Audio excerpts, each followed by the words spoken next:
Bonjour et bienvenue dans l'émission Paroles de femmes. Nous sommes dans une semaine sur les dons spirituels et nous sommes toujours avec le pasteur Werner Lehmann. Bonjour pasteur. Bonjour Annabelle. Vous allez toujours bien ? Je vais très bien. Excellent. Donc hier, vous nous avez parlé de ce que vous avez appelé les dons du Père. Ces dons qui peuvent se manifester de façon totalement naturelle et spontanée dans chacune de nos personnalités selon les situations. Et puis on a vu que Yveline était plutôt donneuse de leçons. Tout ce que tu as retenu de l'émission. Oui, c'est tout ce que j'ai retenu. T'es étiquetée, là, ça y est. Ouais. On sait que Anne, face à un incendie, a tendance à agir. Son mari, lui, est en grande réflexion. Que moi, je vais chercher la réponse sur Internet quand un chien s'étouffe. Et que vous, selon votre femme, vous avez plutôt tendance à organiser les choses. Pour pas dire commander. C'est ça. Et on va continuer aujourd'hui, on va poursuivre sur les dons, et puis là on va parler des dons spirituels. On va un petit peu débroussailler le terrain, parce qu'on n'a pas tous été enseignés de la même façon. On a entendu des choses, il y a certaines choses qu'on n'a jamais entendues, des choses qu'on n'aurait pas dû entendre, des choses qu'on aurait dû entendre.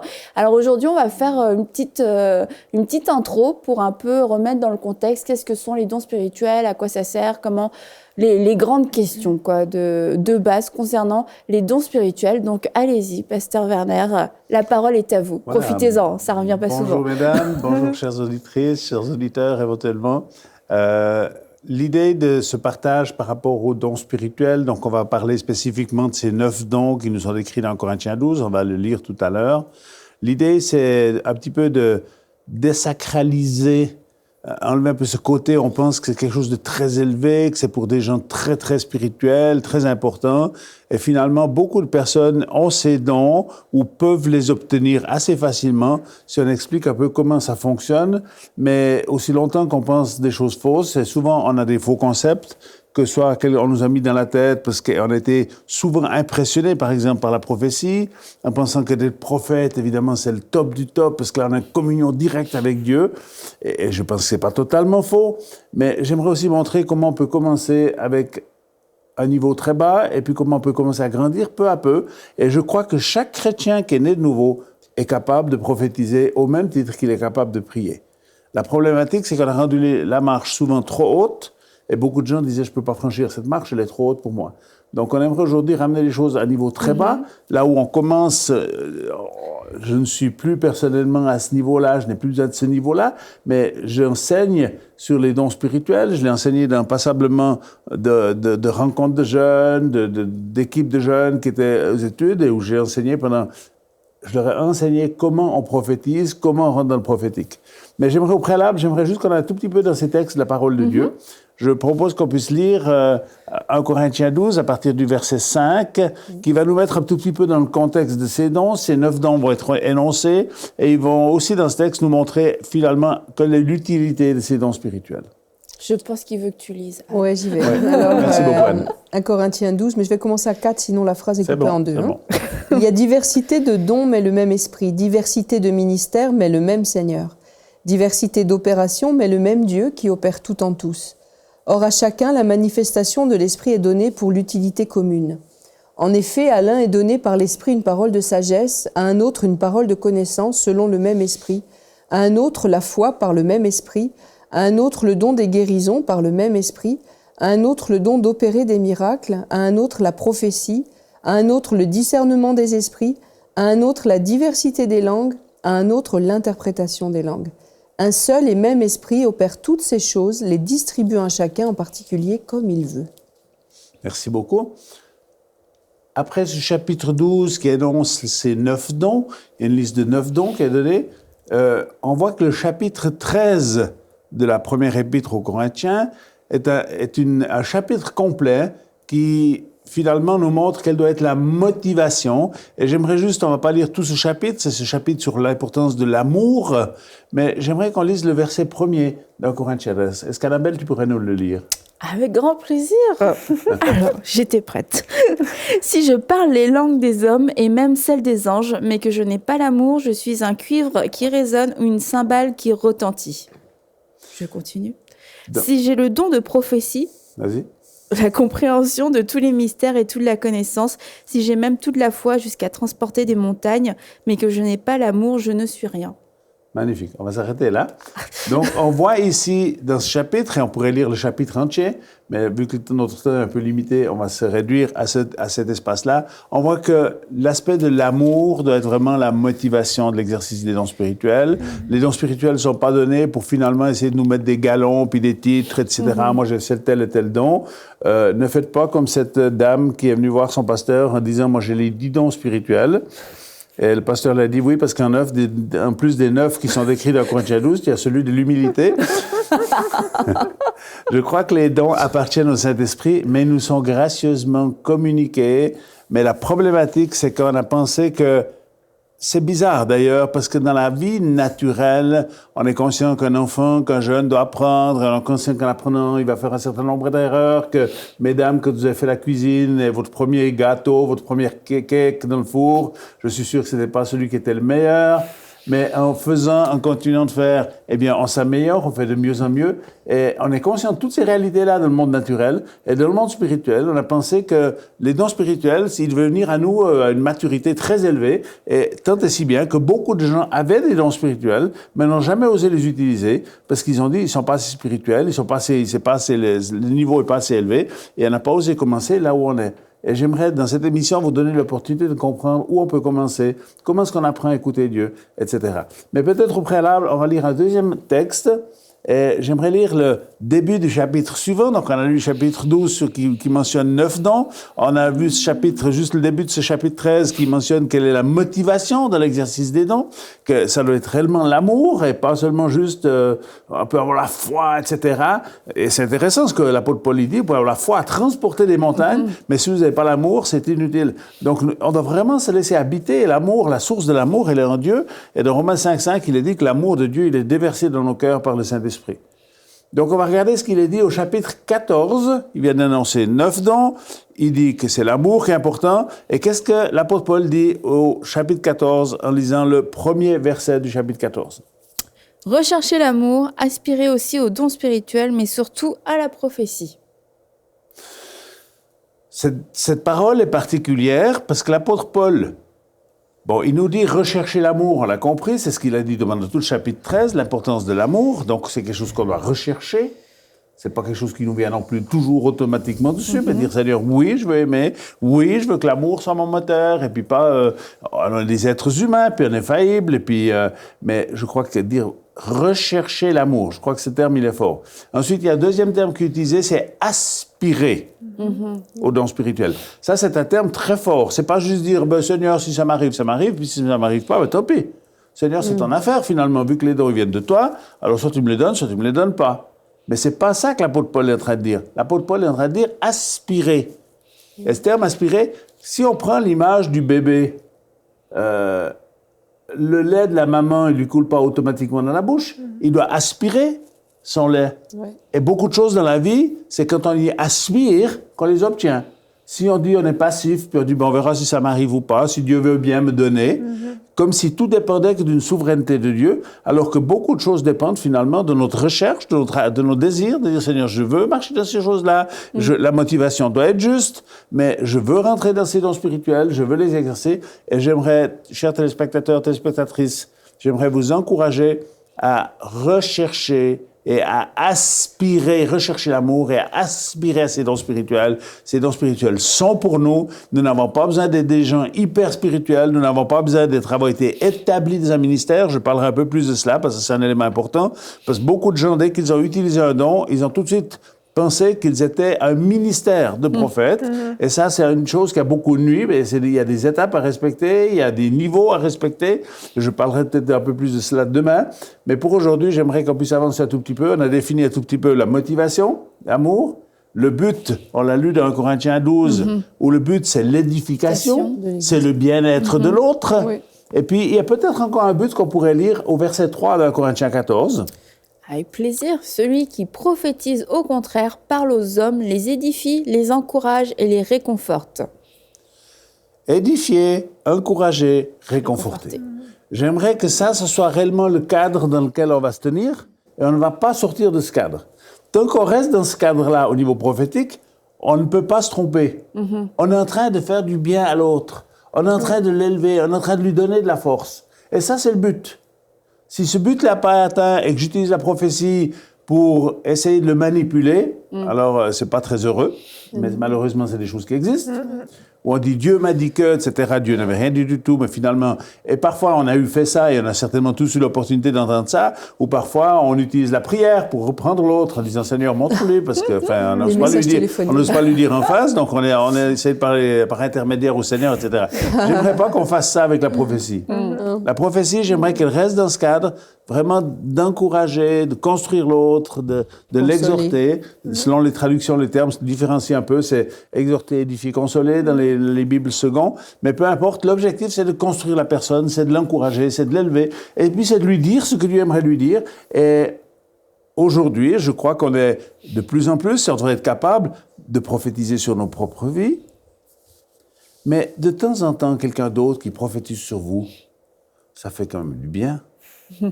Puis quelqu'un qui partage la pensée de Dieu, qui vous donne quelque chose. La prophétie, moi je pense qu'elle est pas assez utilisée d'une manière générale.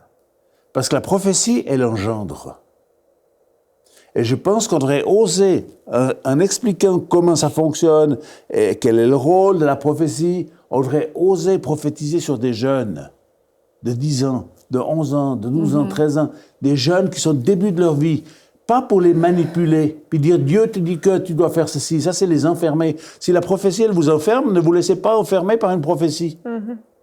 Mais quelque chose qui engendre de dire mais Dieu a un projet de vie pour moi, il y a un avenir pour moi, je peux croire que oui, c'est possible, ce que j'avais aussi.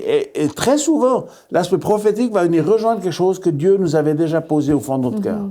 Et ça, c'est un signal très intéressant quand la prophétie vient comme mettre en évidence quelque chose qu'on avait au fond du cœur, et puis lui donne vie, tout à coup, permet qu'il y ait quelque chose qui démarre. Et moi, je pense que ma vie a été très, très impactée par une parole prophétique que j'ai reçue quand j'avais 30 ans. Je n'étais pas pasteur à ce moment-là, j'étais fermier, j'ai pensé au fond de mon cœur, je voulais servir Dieu, je n'avais pas l'idée d'aller dans le ministère à plein temps. J'étais incapable de parler à des gens. Parce que j'étais un garçon timide, introverti, donc les choses n'ont pas passablement changé, visiblement. Ah oui. Récemment, j'ai eu l'opportunité de me adresser à plus de 100 000 personnes à la fois. Donc, il y a des choses qui changent, mais la prophétie va nous éveiller. Et la prophétie ne doit pas être prise à la lettre.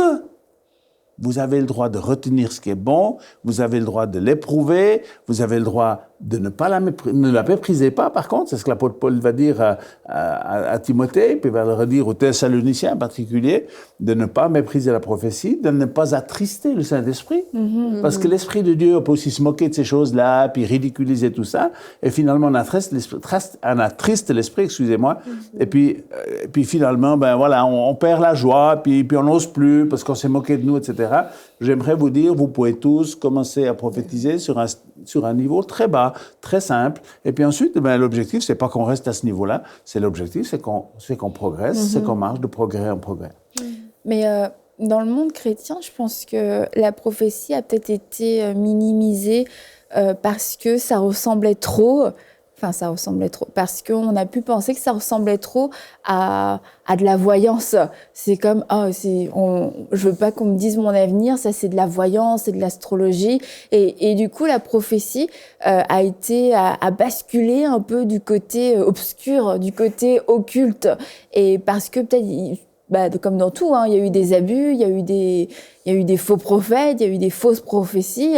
Et du coup, les gens, aujourd'hui, se disent, OK, prophétiser pour prophétiser, à quoi ça sert? Qu'est-ce qu'on va me dire? Est-ce qu'on va juste me donner une tape dans l'épaule?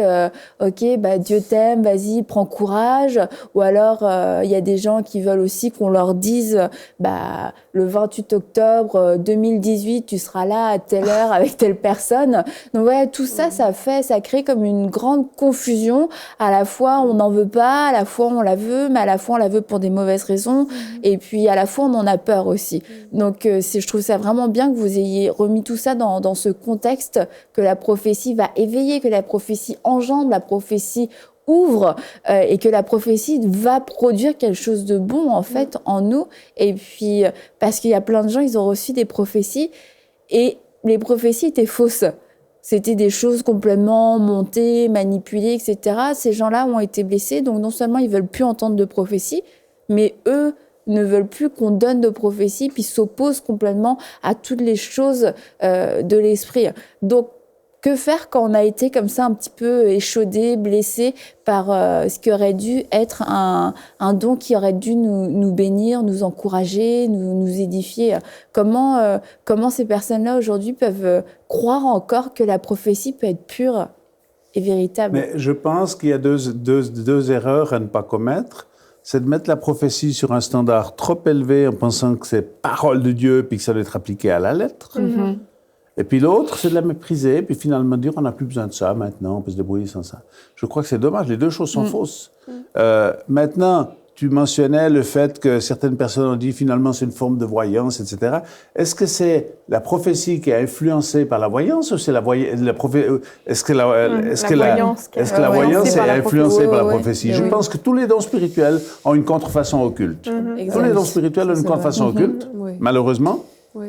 Certains le savent, certains exercent certaines choses occultes sans savoir que c'est occulte. Ils pensent que c'est un don de Dieu. Et j'ai parlé avec pas mal de gens de cet ordre-là qui fonctionnent dans certaines pratiques qui, à mon avis, la source n'est pas en Dieu. Oui. Mais on leur a dit que c'était de Dieu, donc ils l'utilisent en pensant que c'était des choses un peu secrètes, souvent un peu bizarres. C'est ce qu'on appelle le secret, les coupeurs de feu, ces gens qui arrêtent le sang, etc. Ce sont des choses occultes. C'est une contrefaçon des dons spirituels. Moi, j'ai un boucher chez nous, il a vendu de la viande qui était mauvaise. Mais il n'a pas arrêté d'être boucher puis de vendre de la viande parce qu'une fois, il a mis une bête sur le marché qu'il n'aurait pas dû mettre sur le marché. C'est pas parce qu'il y a quelque chose qui n'a pas joué qu'il faut arrêter de l'utiliser. On est intelligent. Dieu nous a donné une intelligence, c'est pas pour rien. Et on a le droit d'analyser. Moi, je crois que c'est important de ne pas prendre les choses, les mettre sur... C'est soit les mettre trop bas, puis on les néglige, soit tout à coup on les met tout en haut, comme si c'était... Il y a une chose qu'il faut se rappeler, c'est que dans la prophétie, souvent je l'identifie à un rectangle, et je le coupe en diagonale, mais je ne commence pas à l'angle d'en haut et je ne termine pas à l'angle d'en bas. Je commence un petit peu plus bas, et je finis un peu plus haut dans l'angle de droite. Parce que je veux montrer que la prophétie, il y a toujours deux éléments. Il y a une part de révélation, là je fais une croix dans la partie du haut, et la partie du bas, je dessine un petit bonhomme. Pourquoi? Parce que la prophétie, elle est composée de deux choses. Il y a une part de révélation de Dieu, puis un canal humain que nous sommes. Et quand quelqu'un commence dans l'aspect prophétique, il va commencer à un niveau très bas où la révélation elle est relativement faible, mais il va recevoir des pensées de Dieu, il va peut-être recevoir des images mentales, parce que c'est comme ça que ça fonctionne. Et puis, la part de l'homme est relativement grande. Maintenant, c'est intéressant de voir, et on va peut-être prendre ça si on a encore le temps, parce que le temps court vite, et puis on n'a pas seulement de choses à dire dans ce domaine-là, mais j'aimerais vous rendre attentifs, ceux qui nous regardent, mais c'est vous qui êtes ici sur le plateau avec moi, j'aimerais vous rendre attentifs comment Dieu a initié Jérémie à la prophétie.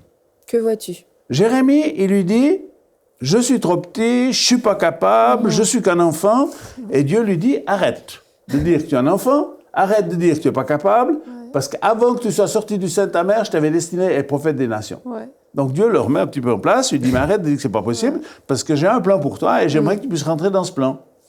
Et Dieu va l'initier dans le premier chapitre, vous pouvez relire le premier chapitre du livre de Jérémie, de l'Ancien Testament, et on voit Dieu qui est en train d'initier Jérémie d'une façon très spirituelle. Et ça a beaucoup nous aider. Et moi, ça m'a beaucoup aidé quand j'ai compris cela.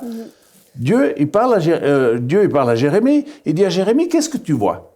Une branche. Jérémie, il regarde, comme nous on regarderait ici, si on me demande ce que je vois, je vais décrire ce que je vois sur la table. Donc Jérémie, il dit, moi je vois une branche d'amandier hâtive, donc c'est la première pousse de printemps. Et qu'est-ce que Dieu lui dit? Dieu lui dit, tu as bien vu Jérémie? Et il lui donne l'explication. Il lui dit, parce que je vais me hâter d'accomplir ce que j'ai promis à Israël. Alors ça, c'est la première initiation. Deuxième initiation, Dieu s'adresse de nouveau à Jérémie, vous pouvez lire ça dans la Bible. Il lui dit, qu'est-ce que tu vois? Et là, il ne voit pas une image avec ses yeux naturels, il voit une image mentale. Et il dit, je vois une marmite bouillante du côté du nord, ou dans certaines traductions, c'est côté du septentrion. Et Dieu lui dit, tu as bien vu Jérémie, parce que c'est du nord que vont venir les difficultés par rapport à Israël. Et Dieu est juste en train de l'initier.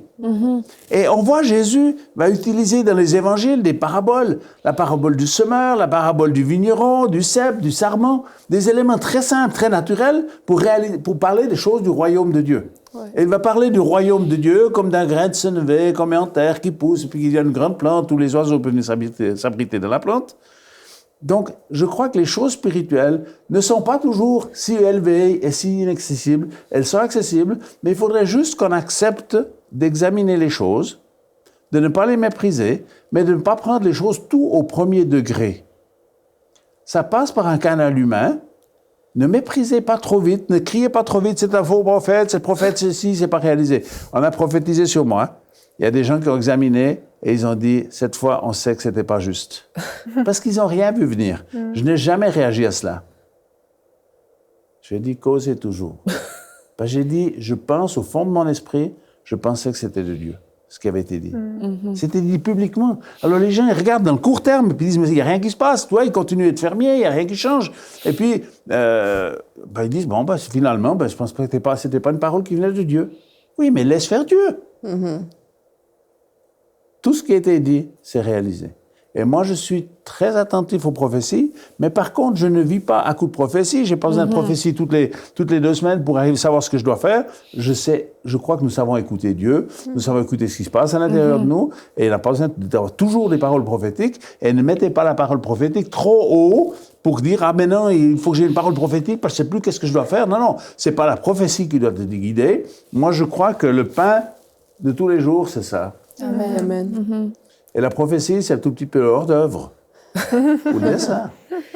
Mais ça, c'est vraiment super important. Et je pense que déjà, pour beaucoup, ça vient rassurer leur cœur de savoir où se trouve la prophétie, quel est son but, et que la prophétie, voilà, ça remplace pas la parole de Dieu, mais ça fait partie de la vie spirituelle. C'est quelque chose que Dieu nous a donné. Pourquoi nous en priver? Pourquoi se priver du dessert ou du hors-d'œuvre?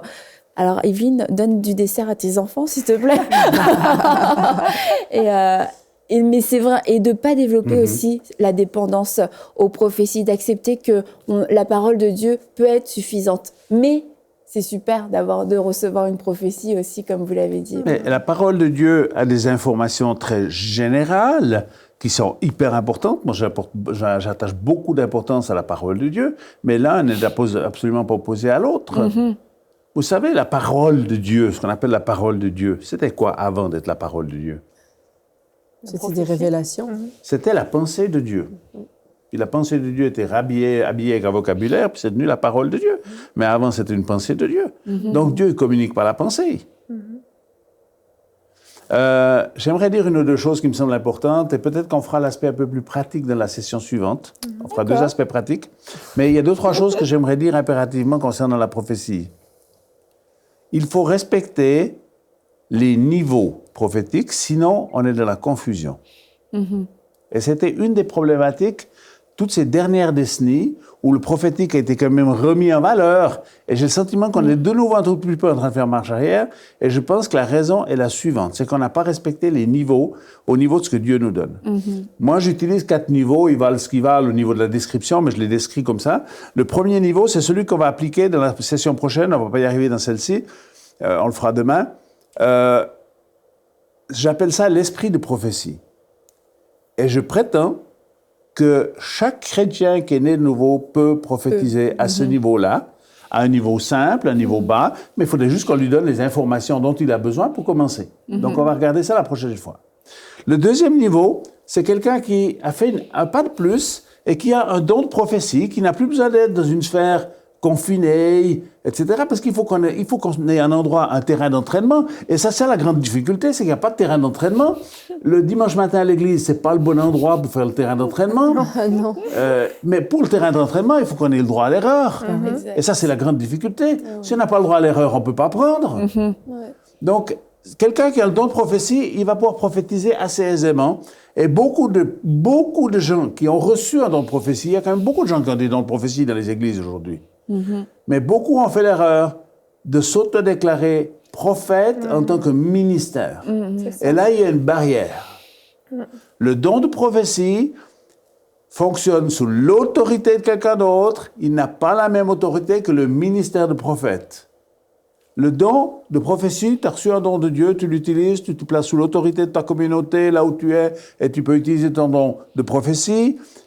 Évitez de faire des prophéties en cachette dans les couloirs, etc., pour que personne ne vous voie. C'est pas un bon signe. Je crois que si on parle de la part de Dieu, même si tout n'est pas parfait dans ce qu'on partage, on peut faire les choses dans la lumière. À la lumière, en présence d'une tierce personne. On peut peut-être pas prophétiser tout de suite devant toute l'Église, mais des fois prendre une copine ou quelqu'un avec nous qui peut examiner, puis qui peut un petit peu dire, écoute, là, je pense que tu as poussé un peu le bouchon trop loin. Ça peut être très, très bien, mais il y a beaucoup de gens qui ont franchi trop vite cette limite entre le don de prophétie et le ministère prophète. Le ministère prophète, il doit avoir été établi par quelqu'un. Il y a une église qui connaît la personne, parce que c'est pas juste lié juste au don, il peut avoir le don de prophétie, mais est-ce que son caractère correspond? Est-ce qu'il a le caractère où il sait gérer, parce que quand la prophétie vient vraiment, quelqu'un qui reçoit tout à coup un don de prophétie, il y a une pression sur lui, hein? Spirituellement, il y a une pression, et tu as le sentiment que maintenant je dois prophétiser, je dois laisser couler ça. Et la sagesse, des fois, la maturité, c'est d'apprendre à freiner un tout petit peu cela, pour dire, OK, non. Et je crois qu'on n'a pas assez aujourd'hui, il y a des bons prophètes, je vois des prophètes qui sont excellents, qui ont un niveau extraordinaire, qui me réjouit beaucoup, parce que c'est une bénédiction pour le corps de Christ, mais je pense qu'il faut accepter qu'on ait été établi si on est un ministère prophète. Et puis un quatrième niveau, ce qu'on appelle le conseil prophétique. J'ai fait ça quelques fois dans ma vie où j'ai rassemblé 3 ou 4 prophètes que nous avons, en tant que responsables d'église, choisi les personnes sur lesquelles on voulait prophétiser, on les a encouragés à prendre un temps de jeûne, de réflexion, de prière avant, et ensuite on a prophétisé sur ces personnes. Parfois pas de 20 ou 30 minutes, les prophètes ont prophétisé successivement sur la personne, et quand je fais ça, je le fais avec beaucoup de sérieux, je retranscris chaque parole mot à mot, et ensuite je prends mes stabilos de couleurs différentes, je souligne ce qui est déjà réalisé avec une couleur, je souligne les conditions avec une autre couleur, je souligne les promesses avec une autre couleur, parce que beaucoup de gens entendent la prophétie, ils retiennent les promesses, mais ils ont oublié toutes les conditions pour que la promesse se réalise, et disent pourtant Dieu m'avait dit, mais ils ont oublié que pour que ça se réalise, il y avait peut-être 2-3 choses qu'il fallait au préalable qu'ils règlent dans leur vie. Donc voilà, c'était 2-3 choses pratiques que je voulais partager comme ça, sinon on lance de nouveau des choses, puis on ne respecte pas ces différents stades dans lesquels on peut progresser, et ce qui permet finalement à chacun d'être à l'aise. Merci beaucoup, pasteur. Vraiment, je suis sûre que vous êtes rassurés maintenant pour pouvoir poursuivre cette semaine avec nous. Et comme le pasteur l'a dit, on va passer à des choses un peu plus pratiques et concrètes dans la suite de la semaine. Donc, on se dit à demain pour une prochaine émission de Paroles de Femmes. Envoyez-nous votre témoignage à paroledefemmes@enseigne-moi.com.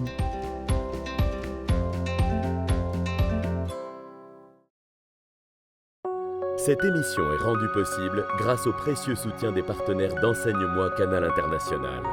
Retrouvez tous nos programmes sur enseigne-moi.com.